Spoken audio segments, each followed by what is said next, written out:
చేతబడి ఇది ఒకప్పుడు ఊళ్ళలో ఎక్కువగా వినబడే మాట.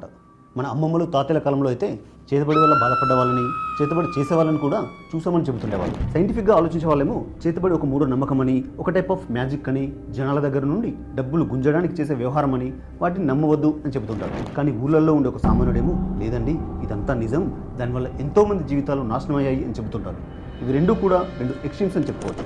ఏదో సినిమాలో చెప్పినట్టు కనిపించేదంతా నిజము కాదు, కనబడనిది అంతా అబద్ధము కాదు. ఇంతకీ వీటిలో ఏది నిజం? చేతబడి, బాణామతి నిజంగానే ఉన్నాయా?